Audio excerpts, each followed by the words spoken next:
पहले देखेंगे कि उम्मीद ये थी कि महाराष्ट्र और हरियाणा के चुनाव एक साथ हो, लेकिन ऐसा हुआ नहीं। सुप्रीम कोर्ट का आदेश के चलते जम्मू कश्मीर के चुनाव हुए। दोनों राज्य के रिजल्ट आ चुके हैं और जहां जम्मू कश्मीर में इंडिया अलायंस को बहुमत मिला है, जहां 370 और 35A की बात कर रहे थे, उसको वहां जनता ने नकार दिया। हरियाणा के चुनाव के बारे में कोई सर्वे, कोई रिपोर्टर, कोई ऑब्जर्वर ये नहीं बोल रहा था कि वहाँ कांग्रेस सरकार नहीं आएगी। 10 साल की सरकार की एंटी इनकम्बेंसी रही है और लोग मान के चल रहे थे यहाँ कांग्रेस की सरकार आएगी ही। लेकिन कल आप लोगों ने जिस प्रकार से ट्रेंड देखा, एक छत्तीसगढ़ के विधानसभा के चुनाव के ट्रेंड और हरियाणा के चुनाव के ट्रेंड आप देखेंगे तो दोनों में समानता है। जब बैलेट पेपर की गिनती हुई, पोस्टल बैलेट की,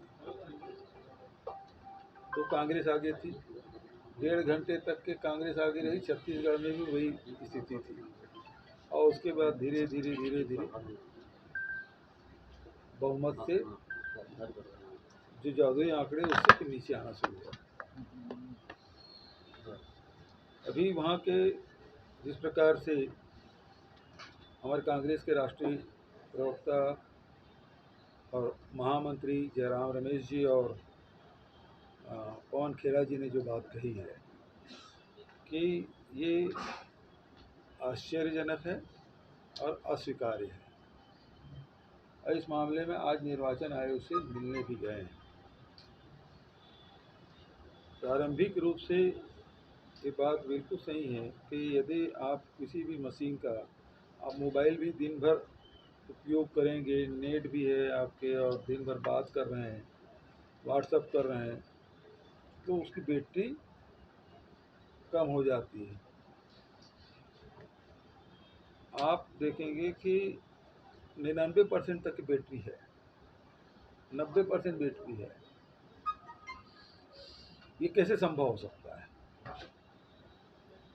राजनांदगांव लोकसभा में भी अभी हम लोगों ने देखा कि 90, 93,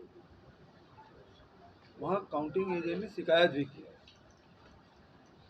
लेकिन उसे संज्ञान में लिया नहीं गया। आज ये राष्ट्रीय स्तर पर ही मामला उठ रहा है और ये पूरा जो खेल है वो ईवीएम का है और इससे कोई इनकार नहीं किया जा सकता। लगातार हम लोग बोलते रहे। अब आप बोलेंगे कि आप भी जीते थे, तब भी मैं ये कह रहा हूँ कि मैं जीतने के बाद भी ईवीएम पे विश्वास नहीं किया।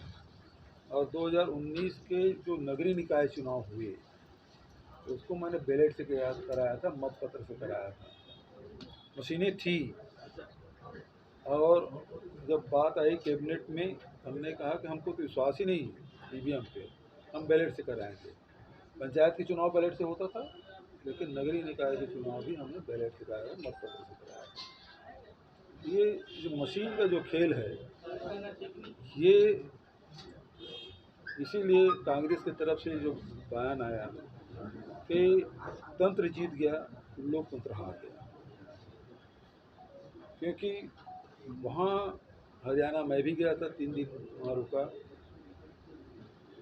2 सभाएँ की, रोड शो किया, पत्रकार वार्ता लिया, सबसे बात की। तो वहाँ तो आंकड़े की बात हो रही थी, कितनी सीट हम जीतेंगे, इसकी चर्चा हो रही थी।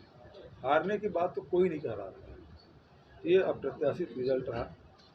दूसरा, प्रदेश में अपराध लगातार बढ़ रहे हैं। पूरा छत्तीसगढ़ अपराध का गढ़ बन गया है और चाकूबाजी, छुरेबाजी, गोली चलना और अवैध कार्य में सारी लिप्तताएँ, चाहे वो सूखा नशा की बात करो, ड्रग की बात करो, शराब की बात करो, बिना होलोग्राम की शराब की बात करो, चाहे गांजा की बात करो, सारी चीज़ें बेतहाशा बिक्री हो रही है और इसके कारण से ये अपराध भी बढ़ रहे हैं।